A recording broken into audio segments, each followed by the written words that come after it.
Welcome to another episode of Pitchfork Radio, where we share information designed to empower you with action you can implement to take your life back from the systems of control that we currently are dealing with across the world.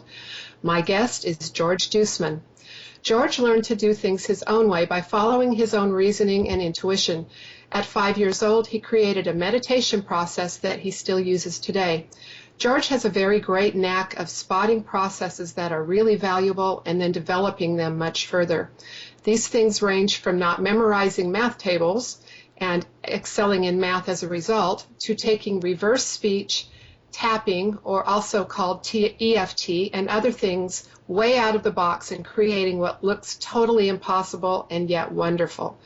George applied math, computer science, and consciousness towards winning a lotto jackpot and created instant psychic feedback computer programs.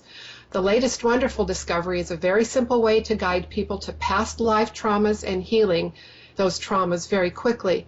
These past life trauma healings are often life transforming. Over his lifetime, he's collected a lot of wonderful things that really need to be shared and used. CTT is a technology that can open up our full potential because it can serve as a doorway to everything. Welcome, George. Hello. Really glad to have you here, and I'm real excited to expose what you're doing and what I've been doing for some time now to maybe some new people who've never considered it, tried it, or even thought about it. I think if more people realize that they can access tools almost immediately for their own empowerment and healing, and to support in the same way for loved ones and friends, what a different world we could create. Oh, you bet. I think you might agree with this. Let me just make a statement, then I'm going to turn it over to you. Since we've been trained to depend on external authority over our lives via religion, indoctrination, also known as school, government, which literally means mind control, mainstream medicine, which was founded by Rockefeller to improve his financial well-being at the expense of all of those who have followed this horrific disease-producing template, and the legal system, which supports and creates our enslavement, other such institutions like that, that have made us just mere shells of our potential. And if more people knew about this and really began implementing it for almost anything, there's just very little that you can't use it for. I just think the potential for our awakening process and our ability to rocket towards the freedom we're after would greatly increase. Absolutely. And you know, I'm still struggling with trying to get the maximum out of it. It's just so much there. Yes, and every time you and I speak in the context of our circle or just in other contexts, you have discovered more usability, I guess you would say, for this particular tool. Oh yeah, and I keep tapping for insights, and sometimes I don't get them right away, and sometimes they kind of come in what do you call it, sequences or something, you know, a bunch of them at once. Like waves. Yeah, waves, there you go, that's a good way of saying it. Okay, so CTT, which we've referred to a couple times now, would you like to tell us what that stands for? It just stands for Consciousness Transformation Tapping. It's a name we came up for it because we found that we were transforming consciousness with certain aspects of it that were just astounding. You know, people were having life-changing, life-transforming events in sometimes in just a few minutes. Fantastic. And I have experienced some real shifts in doing the various versions of tapping that I've learned over my life. But I'll tell you what, this is so much easier, and you just don't have to memorize a lot of points and a lot of sequences and all of that. So I really, really like this process. Yeah, we use the tap. You know, the Industrial Revolution came about, as I see it, because we use tools to make better tools. Mm-hmm. And now with the computer revolution, we're using computers to make better computers. Yeah. And that's what I did with this tapping process. I used the tapping process to improve the tapping process. There you go. And you could also look at it as using the computers that are our minds Yeah, to that's the best computer of all. absolutely. Or most powerful thing of all. And we're so, how do you say it, dumbed down and so traumatized and so limited that we're just not using any significant portion of it at all. Exactly. So you want to talk us through a little bit of the history on tapping? Sure. Way back, I don't know, 3 or 4 or 5 decades ago, whatever it was, there was this clinical psychologist named Roger Callahan who was working with a woman named Mary, and she had an extreme water phobia. It was so extreme that they were 100 yards from the swimming pool, and she was feeling the reaction from that, the negative reaction from the water. And he had been doing a lot of different studying and different things, and she said something about the queasy feeling in her stomach. And he recognized that as an acupressure point right below the eye. Right. And so he reaches over and he taps her lightly under the eye, and she says, "It's gone." And he says, "What's gone?" And she gets up and she starts running for the swimming pool. And he goes, "Wait." And she says, "Don't worry, doctor. I know I can't swim." And she goes over to the side of the pool and starts dangling her feet in the water. She lost the fear of the water. Boom. Just like that. They got to the core part of it, and boom, it was gone. Yes, and that's often a really good way to tap into it. Tap into it is by identifying the way it makes you feel when you think about the problem that you're experiencing. Yeah. So anyway, he developed what he called TFT, thought field therapy. Right. And he was selling it for $10,000 a training, how to do that. And Gary Craig had enough bucks to buy it and decided after a while to do it. And he realized it was more complicated than it needed to be by far. And so he simplified it. He didn't have to have a particular sequence to each thing. He just realized the sequence didn't matter. And then he decided to give it away. And, a lot of people gained of it. It just started taking off tremendously. And I think it might be interesting just to note here that the tapping points are basically the beginning points of the meridians that associate with the various organs and systems.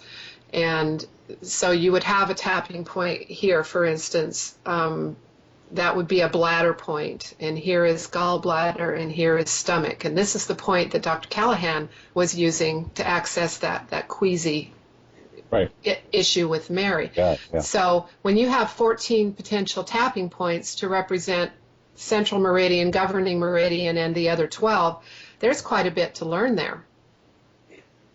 Even with Gary Craig's version, you still go through several tapping points that you need to know the positions of. Right. It was side of the eye, the eyebrow point, the side of the eye, under the nose, under the chin, collarbone point, under the arms, and top of the head, I think is how they normally did it. Some people had ankles, some people did the wrist too. Yeah. And this is much simpler. We used that originally, and then in a group, we were doing manifesting in a group. I asked the group to manifest improvements to the process, and right away I found this verbiage that we're using called ask and receive. It came from Sandy Radomski and Pat Carrington. And then I asked the group to do it again, to manifest again improvements to the process, and we found these points, these tapping points. And it was basically bilateral EMDR, it's called. EMDR is actually pretty close to being accepted in the mainstream. Can you tell people what EMDR stands for? Eye movement, desensitization, reprogramming. Yep. Okay, terrific. So basically, the mechanism has moved from all this business to this. So, because you can't see me, George, I'm basically doing our hug and tap mechanism. And see you. Yeah. Some people won't be able to see you if you've got an audio. They may not be able to get the video. But it's basically you hug yourself, and your right hand will fall on the side of your left arm between your shoulder and your elbow, and your left hand will fall on the side of your left hand will fall on the side of your right arm between your shoulder and your elbow, and you tap one at a time.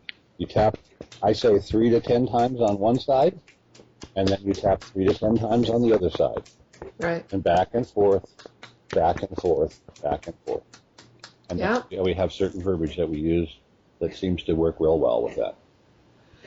Well, since we have certain verbiage and since we're discovering the physical technique of this, why don't we do a sample of how this can work? Okay. So come up with something you'd like to manifest. Okay, we can do this for ourselves or for others, correct? Yep.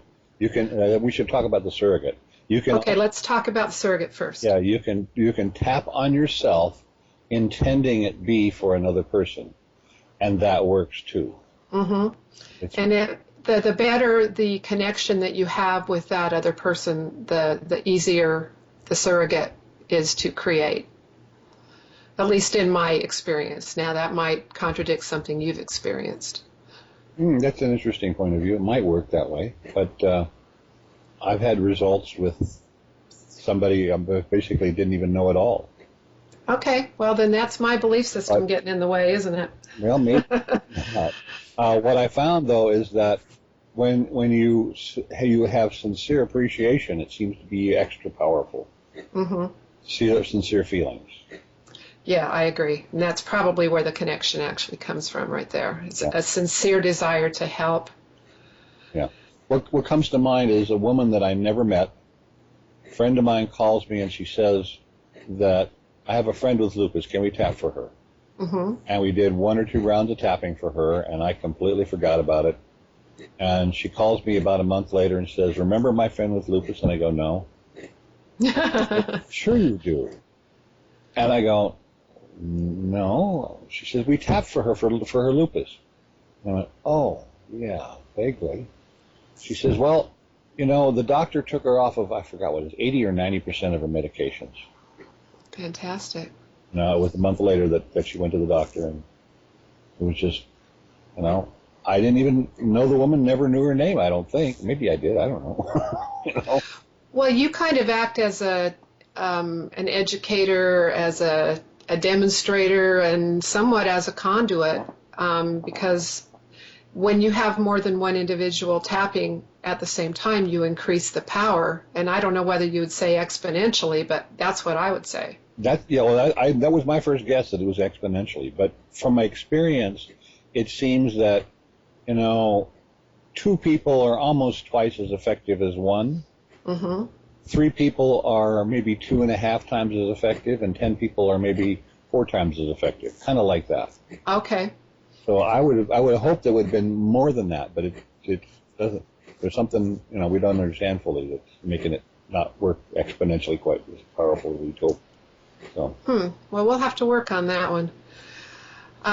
Something I would like to share, though, is before we get to this, is that almost anything can be tapped for. I mean, the list would be ridiculous, but give us some ideas of other things that you have personally tapped for, or that your tapping groups have, or individuals that you have helped. Oh, it's just all over the place. My first reaction is, tell me something that, and I'll have something to probably relate to it, okay? Yeah. It's in our first tapping group. One fellow said he would like more lucid dreams. And we all tapped for lucid dreams for him, and within a week and a half, he reported his first ever conscious out-of-body experience. Wow. It was just, really, really a wower. Okay, so you can do that type of work. You can manifest for, or, tap for manifesting abundance in however you define that, or leaving it open. We had one woman come into our tapping group, and several times we just tapped for her to manifest what she needs. And she, within a couple of weeks, maybe 3 weeks, something like that, she was offered an opportunity to a little trailer. It wasn't a mansion or anything like that, but a trailer in a beautiful surrounding, rent for the rest of her life.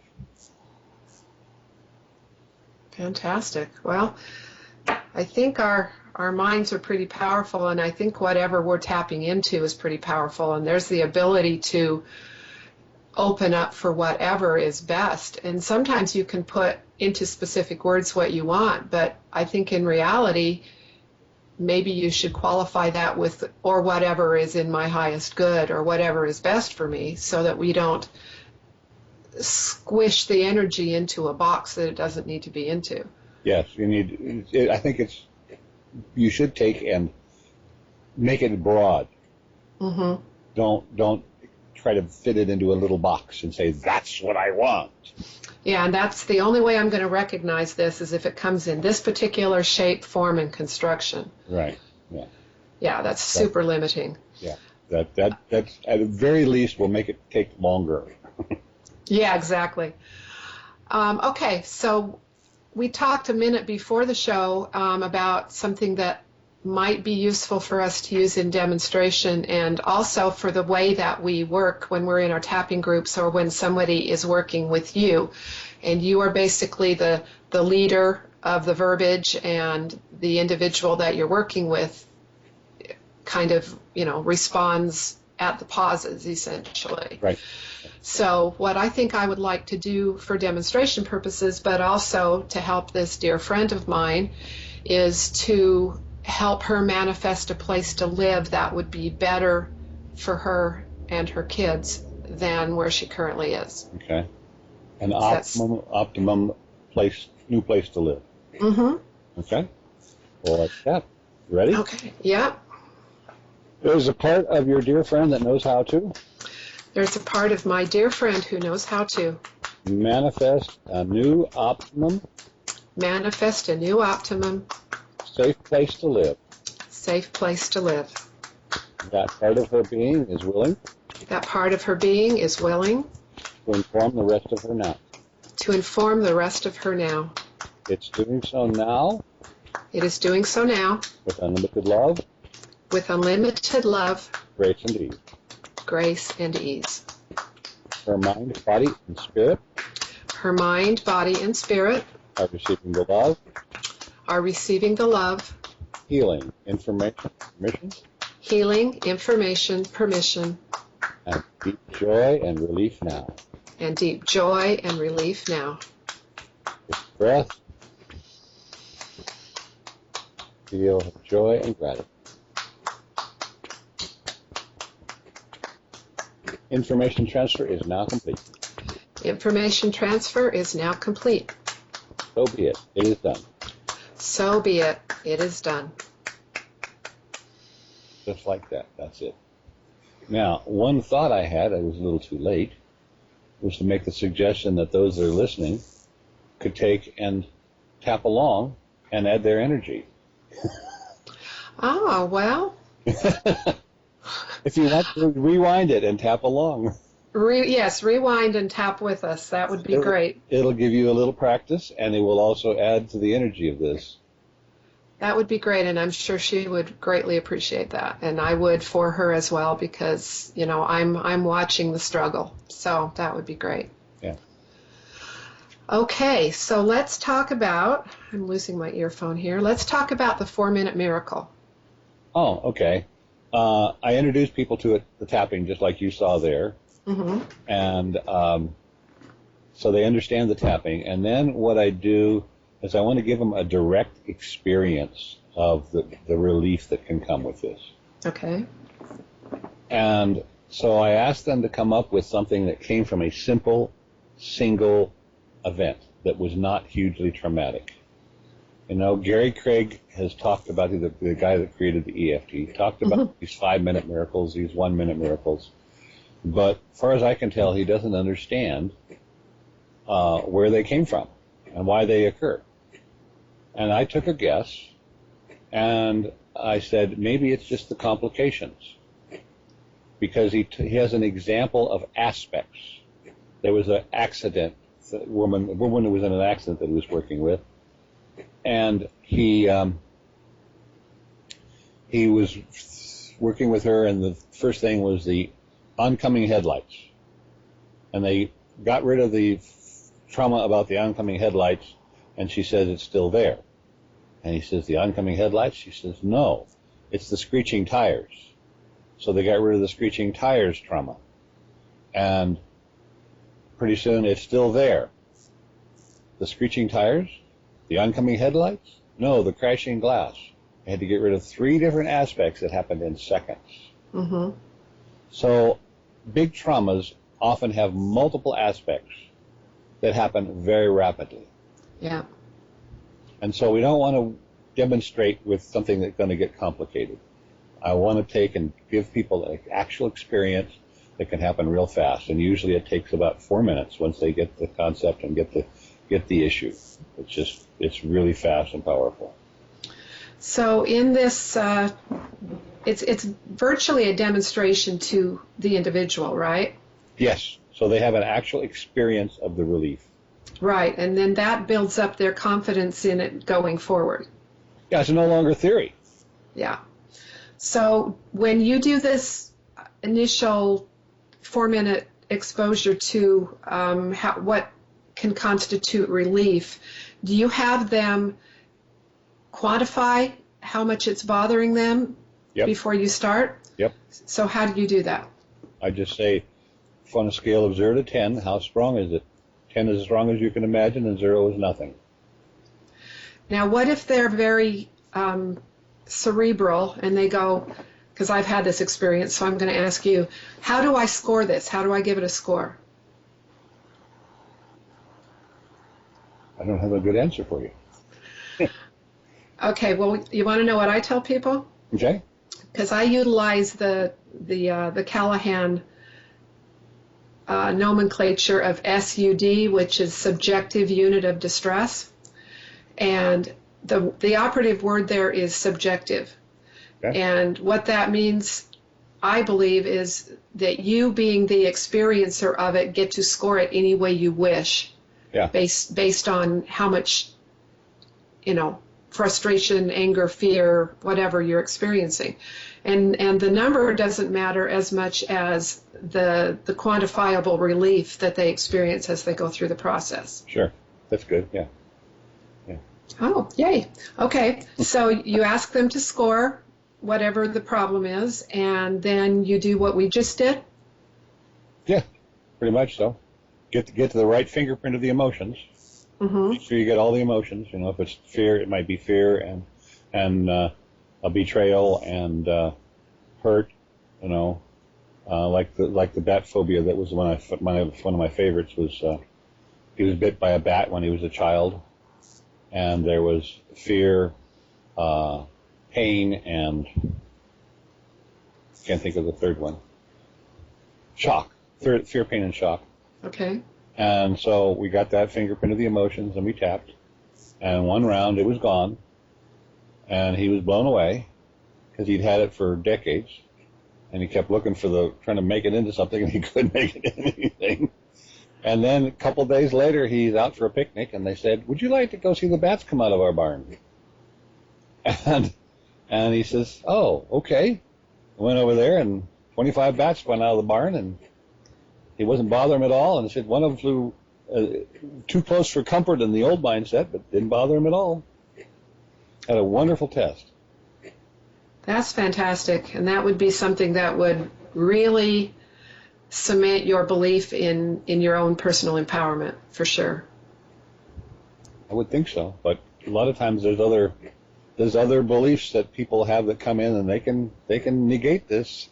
Well, of course, because you can override anything if you choose to. Yeah. I think probably in the times in which we're living, where we have a lot of distress in a bunch of different areas, it might be, I think maybe the hardest part of this whole process would be nailing down what you want to work on. Well, one of the things I do is I have a technique for getting to what, how to say it, your deep mind thinks is best for you. And rather than try to figure it out, let your deep mind guide you. And that works very, very well. So is that the suggestion you give them? Or do you have some technique that allows them to access that? I have a little, sort of like a guided meditation. Oh, very nice. And what they get is they get a clue, and then they get another clue, and they get another clue, and pretty soon they're connected with something, and they can describe what was happening, and pretty soon the feelings come up, and we get the fingerprint of the emotions, and we tap. Fantastic. So do you find it difficult with certain personality types to get them to just be okay with whatever the symbolism or the clue or whatever it is that their mind is producing, and just let that be okay rather than going into analysis about it and questioning the process? Do you ever run into that? What I run into most of all is that a significant portion of the men can't let go, and they can't tune in. A very small portion of the women are there. Mm-hmm. Okay? I am one of those that has problems actually tuning in for myself. I've done it twice by myself, for myself, but most of the time I'm just stumbling. I can't get there. Well, that's possibly the difference between a subjective viewpoint and an objective viewpoint, and maybe somebody else is a little more objective about it and can maybe see the thread or the pattern running through the clues. Yeah. Well, it's sort of, to me, a way of describing it is if somebody takes their back, bare back or whatever, sign on their back, and asks me to write something on their back, say a 5-word or 4-word sentence. It's easy to do. But for me to do that on my own back? Yeah, that's a little trickier. That's a good analogy. Good analogy. And the biggest problem, I think, for a lot of us in that regard is just getting out of our own way. Yeah. For me especially, because I am prone to analysis, and I'm learning, I will say, to allow rather than force, which is another way of saying getting out of my own way. Mm-hmm. However, it is a lot easier to have a facilitator like you're doing that can say, well, how about this? Or, that you're not convincing me about that. Or, whatever the tool is to kind of move people out of their own paralysis over it. Yeah. Yeah. Well, there's one of the things that I realize that I do is I feel along with the person. That's really important, to be able to feel along with them. You can't do it probably very well if you're just mechanical about it. Mm-hmm. But now, are you saying that somebody, in order to do that, needs to be empathic? No. It would help tremendously. But to be able to, if somebody is feeling fear, just be in tune with the fear. Mm-hmm. That's all. Understand what fear is like. Sure. So, you might say that's being empathic, but... Well, to some degree, I guess it might be, but we all have experience with it, so... Yeah. That's pretty much all that needs to be done is, oh gosh, I remember when I was afraid, and this is how it felt, kind of thing. Yeah, you and I did a session. I titled it Can't Open Gate. I hardly remember it now. I don't remember it at all, honestly. I just remember how I felt afterwards. Okay. So I have to go back to the recording and go, oh, wow. Oh, yeah. Oh, gosh, I forgot that. And that's a great thing that you offer, honestly, is your willingness to help people. And you always record a session, and you always allow them access to the recording. And each time I've listened to that, I've actually... sort of re-experienced the session, but each time it feels different. Does that make sense? Oh, really? So, yeah. So it's not just a shift after the session from, listening to it, but there's the third time and the fourth time there's a shift. Yes. Oh, interesting. Because I've never seen that very much. Usually the shift is all after the session. Well, I had plenty after that, but I'm one of those that tends to to enjoy analysis paralysis, so Okay. I've gone back a few times because I thought, maybe there's something else here. And son of a gun, honestly, there really was. So if that works for everybody, great. If it doesn't, no big deal. But I didn't share that with you, so I thought that might be appropriate to let you know. Yeah, that's interesting to know.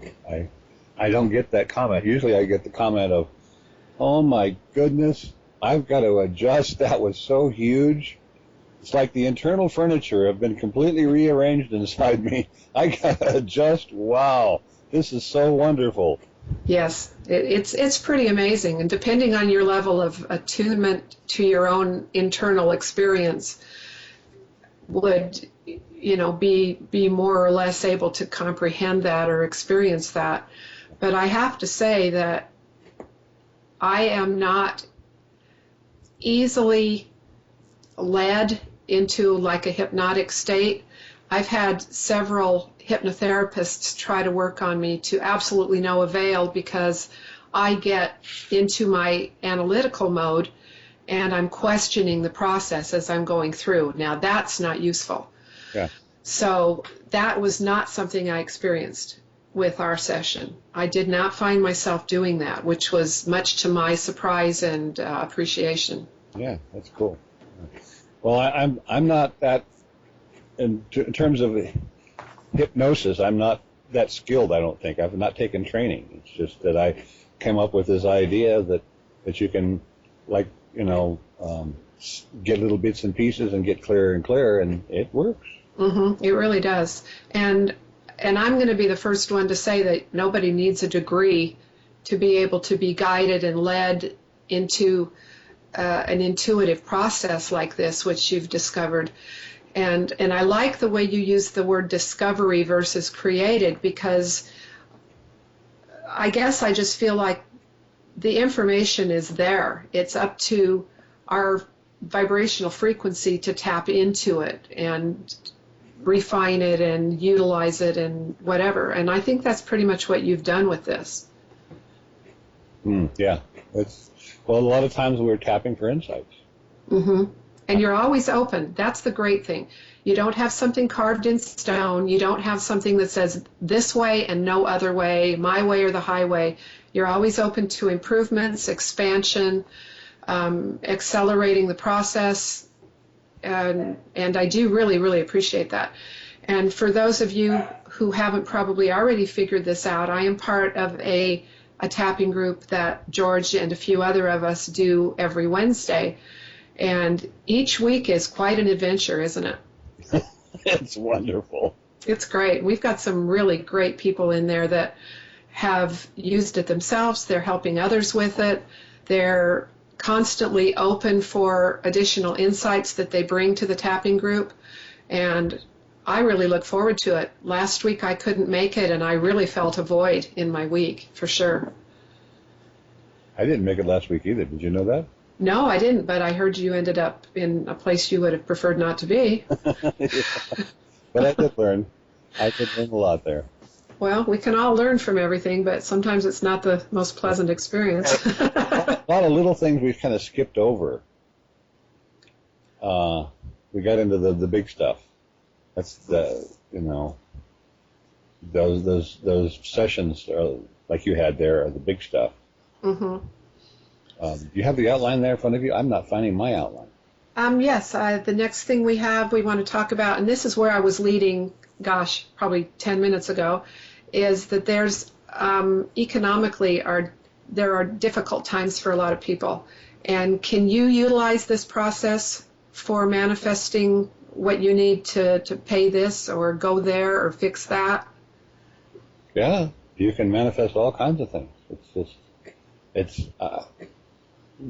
I can see three different directions to go. One is that, people have actually manifested things they need. Mm-hmm. I have done that multiple times. My favorite story is when I manifested the ozone generator and then the computer screen. And it took 1 minute once I figured out what I wanted. The ozone generator Actually, I said ozone generator or a high voltage source, and I ended up getting both. Wow. And it took me 1 minute of tapping once I figured out what I wanted. And just a lot of little things. Sometimes I say, oh, I need a ride because my car's not working. Mm-hmm. So I tap, and pretty soon I got a ride somewhere.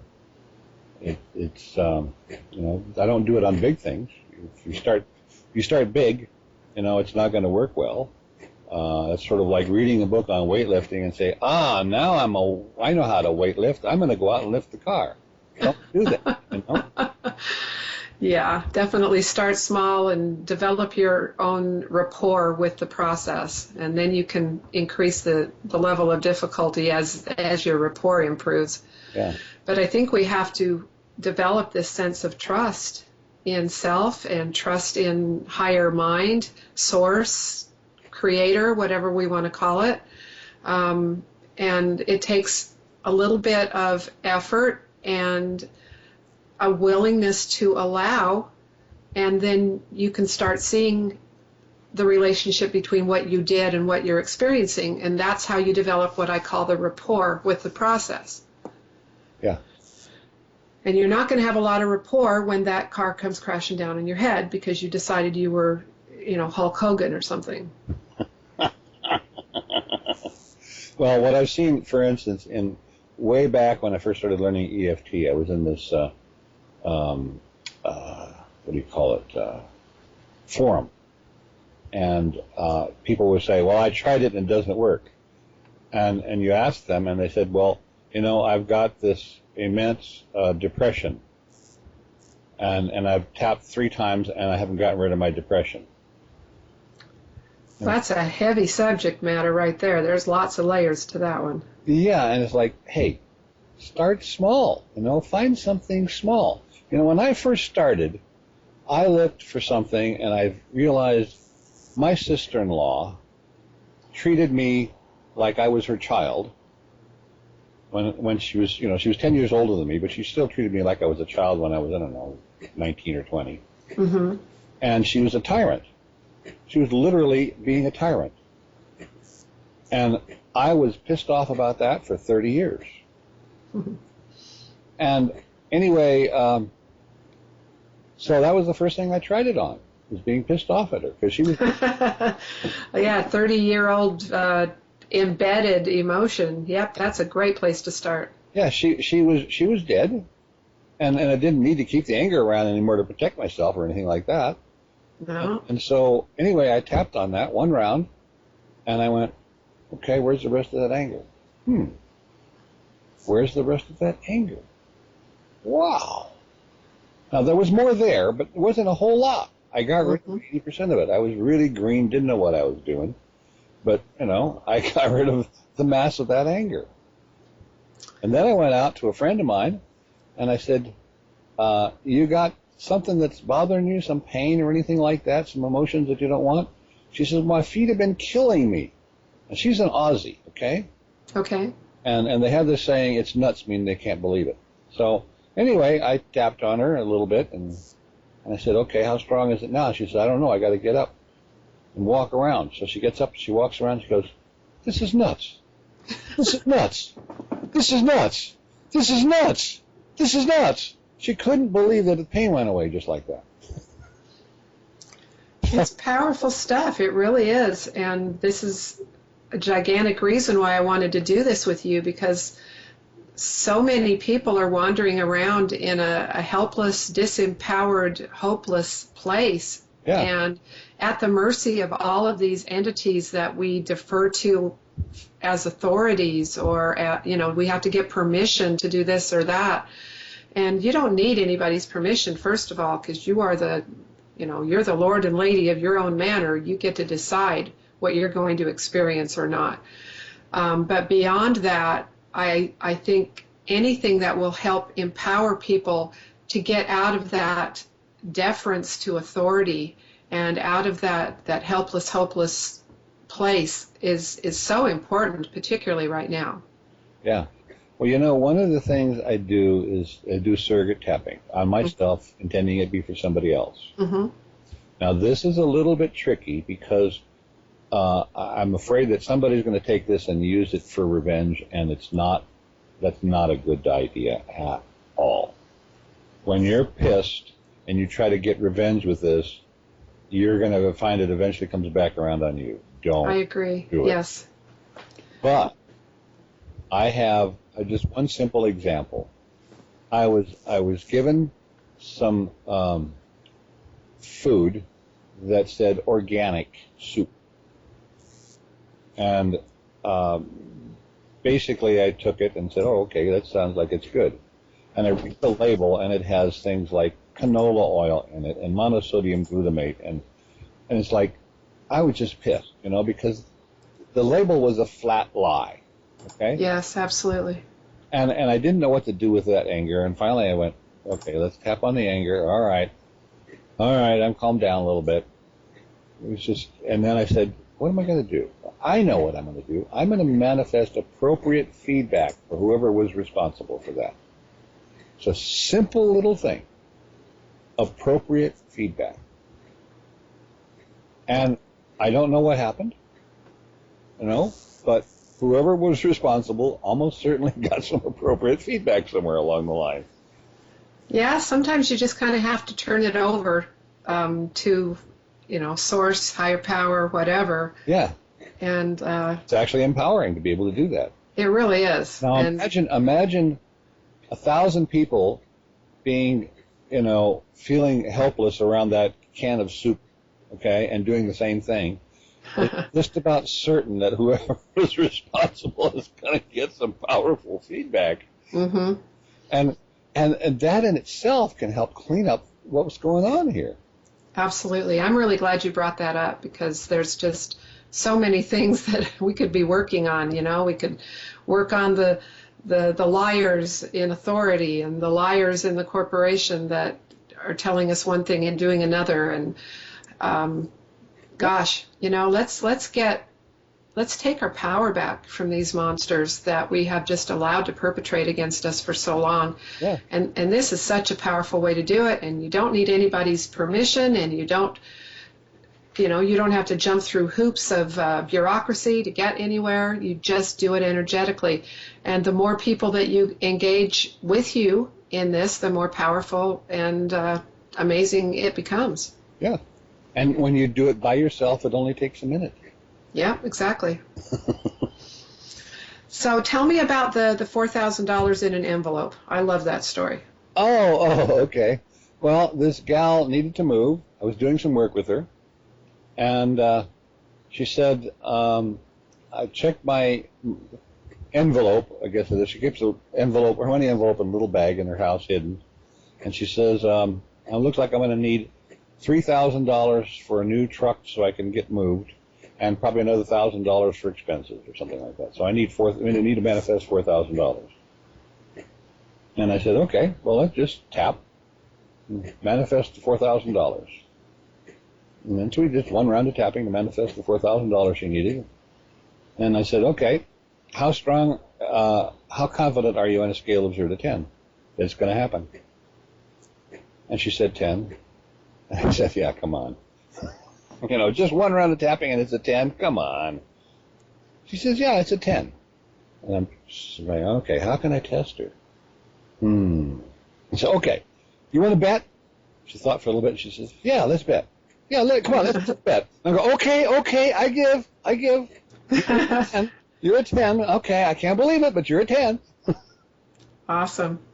And a few days later, she goes to get an exact count of what's in her money bag and envelope. Now, she lives in a foreign country, and she doesn't know the currency there. They can use both the United States dollars and the country's currency.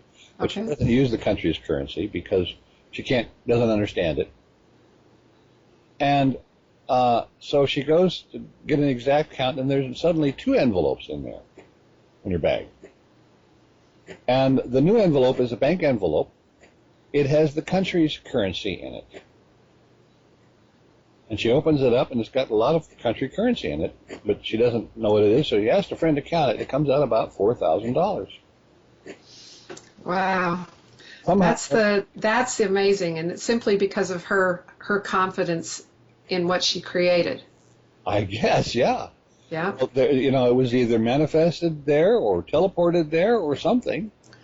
Well, we know that thoughts are things, and we know that whatever comes into our physical experience had to be a thought form at some point before it could become something physical.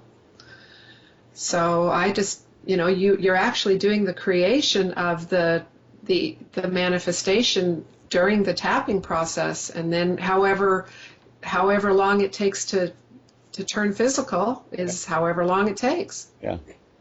Now she's a pretty far out woman, so I don't think people listening are gonna take and do one round of tapping and manifest $4,000 like that on a regular basis, but she did. Well, I guess we threw in that little disclaimer right there, and that's probably important because, when this goes up on YouTube and we have people trying it for the first time on manifesting a Rolls Royce. Yeah, as I said, it's the hardest thing to get people to do is to start small so they know that it works. Exactly. So let's just make sure that we emphasize that. And build up, because, again, it's like weightlifting, Don't try going out and lift that car. Start with a 5-pound weight. See how it feels. Yeah, definitely. So when you do a process about, getting financial resources or money, whatever we want to call it, you most often ask people what the money would do for them if they haven't already told you what they need, right? Yeah, that's a better way. If you try manifesting money, you can get just stuck because money has got lots of blocks around it. It really does. And so if what you're trying to manifest is something that money will buy, and you go directly to what it is you need versus the amount of money required, then, it might not necessarily mean that you get an envelope full of money in your purse, but there might be other avenues that will bring that thing that you need or something better to you. Right. For instance, somebody says, well, I need $10,000 because I want a car.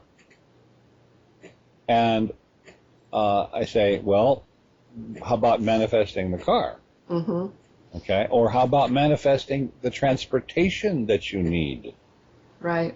Okay. Maybe your neighbor would love to give you a ride for the next 2 months while you're working on getting the car, rather than waiting 2 or 3 months to get the car. Right. So that's why you ask, what will the money do for you? And if what they need is a ride to work every day until something else comes along, then manifest the ride to work every day. Yeah. Yep. Makes a lot of sense. Okay, we have Sandy Radomski. You want to talk about her and Pat a little bit? What you learned from them, how you know them, that type of thing? Well, Pat Carrington is an EFT master. Mm-hmm. I've learned from her quite a bit. And right after we tapped to manifest improvements to our process, Pat sent out this email about what she was doing with Sandy Radomski's process. And it was called Ask and Receive. Okay.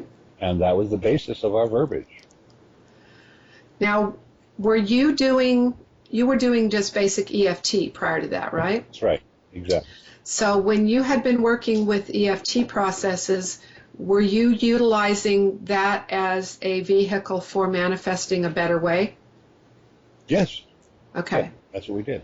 So with each step of your process, you have also, looked for methods to expedite, improve, deepen, Yep. All of that. And like you said, it's like using a computer to make a better computer.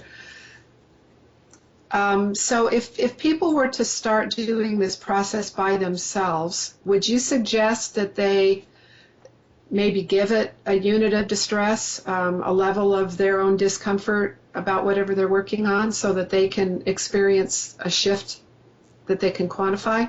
Yeah, but again, it's easier to start. It sounds like, people are going to want to work on their big issue. Yeah, we need to definitely keep, harping on that one. Yeah. But let's say, for instance, well, like anger toward my sister-in-law. Sure. That was not a big issue of mine, but it went away with one round of tapping, pretty much.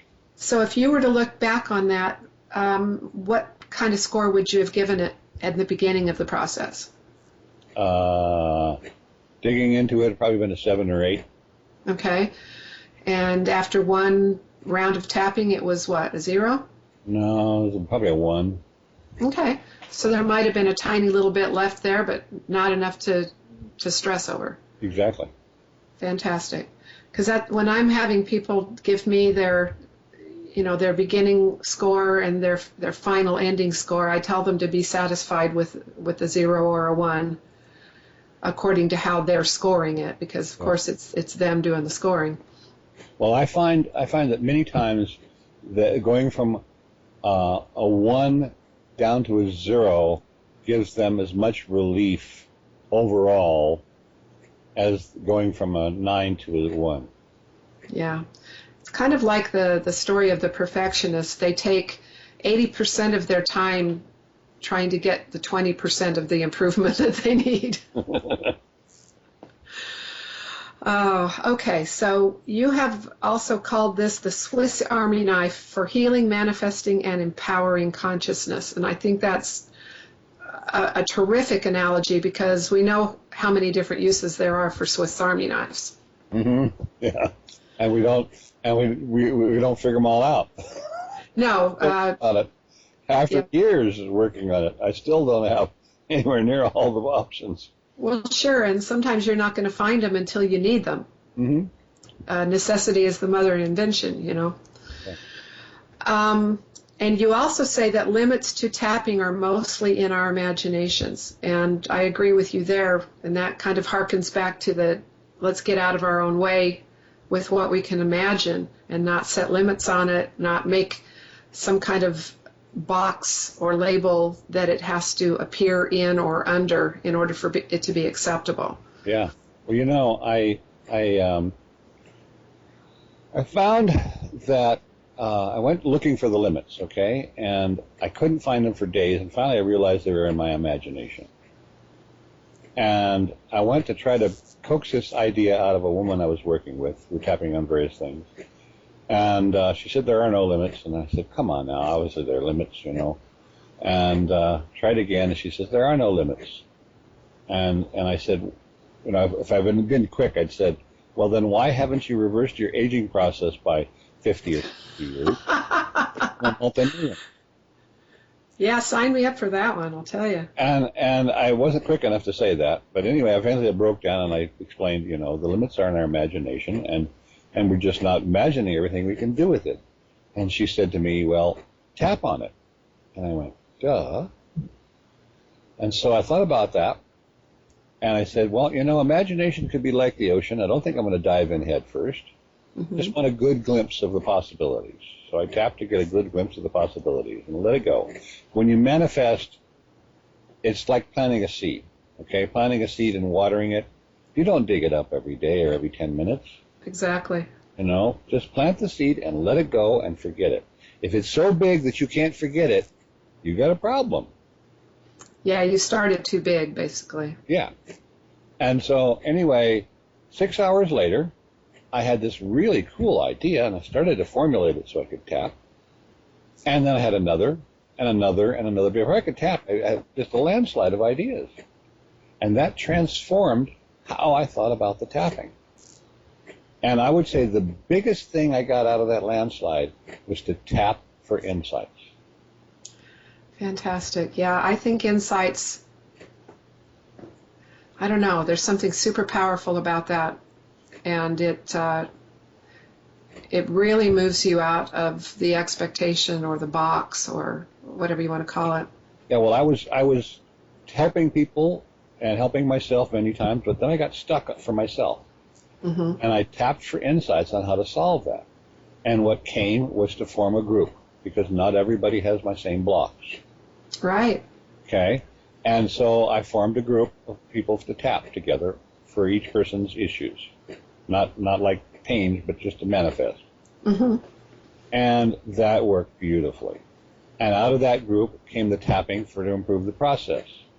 And so on and so forth. It's just, again, building better tools like the Industrial Revolution. Mm-hmm. Better tools and better tools and better tools. Yeah. So you mentioned to me at one point, and then you've also got it in our little show notes here, about when people yawn or they stretch. Oh, yeah. Yeah. Yawning is one of the most common things that you've actually done something. Common sign. Yep. Now you stretch, you feel, if you got to stretch or something like that, it's a really good indication that you've accomplished something. You've shifted something. You've shifted some energy. Right. I've noticed that in working with my clients. I do some other processes and things, and generally I will get the information that that process is complete about the same time that they start to move around on the table or they start to yawn or something like that. So that I can vouch for that for sure. Yeah.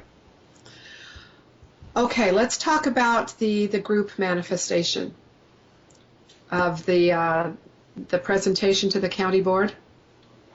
Okay, yes.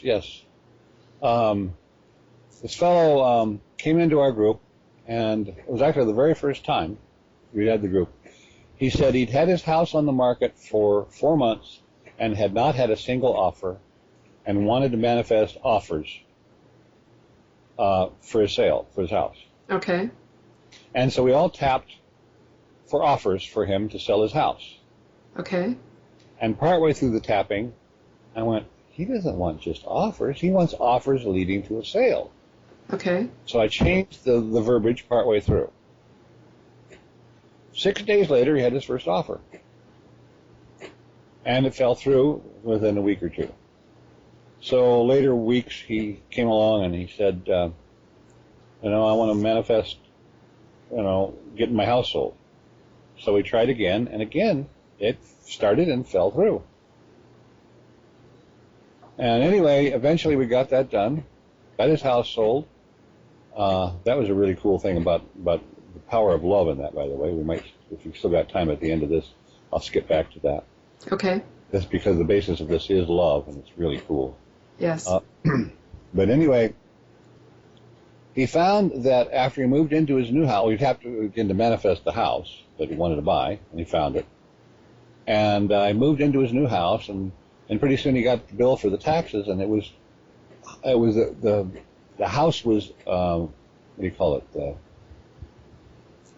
estimated taxes were more than he paid for the house. Okay? Oh, for heaven's sake! Not the taxes, but the estimate on the taxes. Uh-huh. The evaluation. And of course, that isn't right according to the way normal things are normally done. So he wanted to go in front of the county council and present his case, and even though, knowing him, he was just not comfortable in that situation at all. So we tapped to help him manifest being able to do that comfortably and help it happen, to get that tax reduction. Mm-hmm. And he went into the thing, and he said he was comfortable. It went well for him, and he felt really good about it. And I thought, wow, we really created a good success there, I didn't. Mm-hmm. And then pretty soon he found out after another couple of weeks, that he actually got the tax reduction. Okay. Now, for me, that was like, okay, the big thing was for him being able to go in front of the council. That was sure. But his father-in-law was an attorney, and he was around that sort of thing all the time. And he told his father-in-law, and the father-in-law says, I don't believe it. He says, well, I got the paperwork right here, He says, I don't care. I don't believe it. It doesn't happen. That's when I knew we really did something. Wow. Yeah, because that's true. That does not happen. So it goes to show you that things can change regardless of how they've always been done, so to speak. Yeah. That's fantastic. So go back to the love part of it. Okay, so anyway, the reason he couldn't sell the house apparently was that he had a trauma around that house. Oh, let me back up one more step here. When I first did my first demonstration of the tapping, was with 4 women. One of them had her husband had died lately, and so we did some tapping to help her get over some of the problems with that. And at the end, everybody got something, by the way. It was really pretty cool. At the end, I asked them to tap for me for my stuffy nose, because I wasn't getting any progress with my stuffy nose. Mm-hmm. And at the end of me leading them in the tapping, I was choked up. I was crying. I didn't know what hit me. It was wonderful. It was one of the most profound experiences of my life, but I didn't understand what happened. And later on, I asked an EFT master who had a radio show, was asking for questions. And I said, have you ever had anybody have an experience like that? You know, a whole bunch of people tap for them, and they get all choked up and crying, and it's just, you know, really incredibly profound. Mm-hmm. And he says, well, when we have people with serious diseases, we often do that. We often have the whole group tap for them. And they said, when you have all that moving love come to you, it is profound indeed. Wow. Okay? Yeah. And then I understood. What I got was love without any form. It was incredible.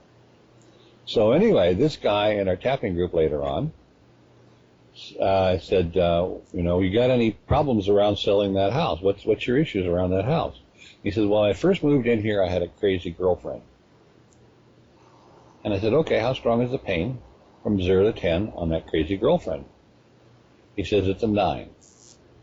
And so we all tapped for that pain around his crazy girlfriend. And after we got done tapping, I said, okay, how strong is it now? And I heard,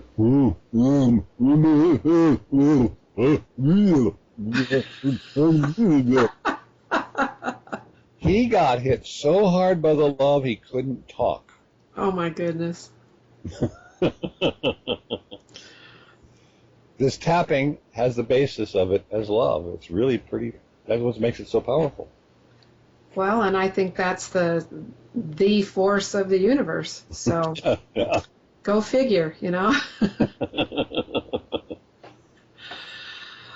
Do you think we've covered this adequately? I think this has been awesome, but if you have anything else you'd like to share, we've got a little bit of time still. It's up to you. Oh, I always got more to share. How about spiritual currency? Okay, let's talk about that a little bit. Okay. I have a friend that connected with me regarding the tapping, and we did a bunch of tapping, and somehow or other, we could not get to the core issue behind her cancer. And so, anyway, I said, you know, we really need to get to your issue behind your cancer. Maybe my friend Pat can help you. She does reverse speech analysis. And so, neither of us could pay Pat, but I asked Pat if she would help for nothing. And that was her job, okay? That was her business. And she agreed to take and do the reverse speech analysis for Beth for nothing. And Beth and I were very appreciative of Pat. And so I suggested that we tap to send Pat excessive payment. And we spent less than 5 minutes, and we, with sincere appreciation, we tapped send Pat excessive payment. Within a week, Pat was given, seemingly out of the blue, 10,000 euros. Wow.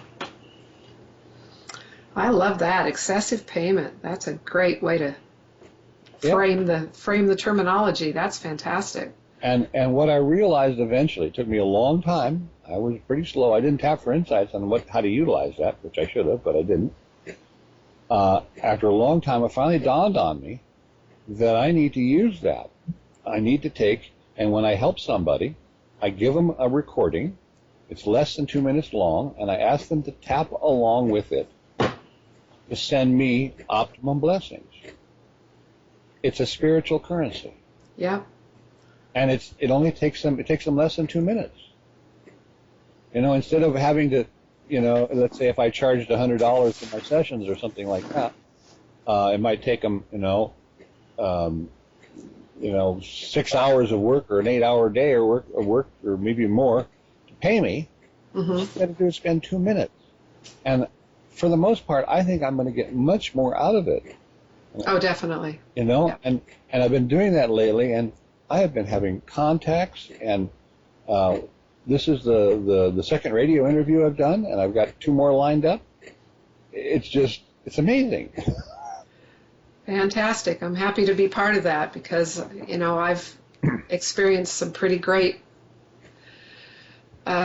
shifts, I would say. And I've met some fantastic people, and you're, right up there at the top of that list. And you develop this really great energy amongst the people that you work with, like in our tapping group. I think we're all, we all kind of feel each other, and that's a really great thing. And I think it has helped me as the super highly oriented Virgo personality that I have or have had. It has really helped me get back into a space of better balance and being more willing to trust the gut versus the intellect, and to kind of let my guard down a little bit from that point of view of it's okay to feel this and not necessarily know this. And I don't know, there's just something really powerful about it, and I would really urge people to learn this process. It's not hard. You saw how quick that went, and you can tap for your own insights, and you can tap for your own needs and for your friends and family and loved ones. And you don't have to defer to authority or get permission or read a book to figure it out. I mean, it's almost instantaneous in terms of how quickly you can implement this. So that's what I would seriously recommend to people who feel that they have so little control over what's happening in their lives, and to watch the outcome. It's absolutely phenomenal if you're open to it and you go into it with with that intent to just be open and aware and willing to experience whatever the highest and best good for you is. And it's just beginning. What happens when there's other innovators like me that come in here and say, oh, I would like to do this. I would like to take and find out what's needed to make this happen. And work together. Definitely. If I'm the only innovator, which is pretty much how it is now, I mean, we've already done a tremendous amount just with just that. What happens when people get together and we get 100 minds working on this? Definitely. We're going to be able to teleport ourselves to where we want to go practically, Yeah, remove the impediments in our way and move on in empowerment and joy and fulfillment and all of the things that we deserve as divinely created beings. And we've allowed so many roadblocks and thou shalt nots into our lives that we've allowed ourselves to be painted into this box that we complain about every day. Yeah. Oh, a couple of things. One is, do you think you should read that Heavenly Life story to get the understanding of where I want to go? Do you have time for that? Don't know that I can access it right this second. Let me see if I can. Okay. Well, while you're trying to access it, if you want to contact me, you can email me at fullconsciousness@gmx.com. Definitely. And I will put the link of your email below this video once we get it uploaded so that people have it in writing in case they're not writing it down right this minute. Yep. And respond via a different server because that's my spam-proof email. Okay. So, yeah, you can just respond with something in the subject box that will let them know that it's you. Yeah, well, it'll be Full Consciousness at another server. Oh, okay. Fantastic. It's not working with my recording device, George. Okay. To be able to grab that. Okay. Maybe I should tell the story briefly, or sure, do that. Okay. I did this session with this past life session. Actually, I probably shouldn't get that deep, but it was. And this friend of mine connected with a lifetime where she communicated telepathically with the dolphins. And she brought information.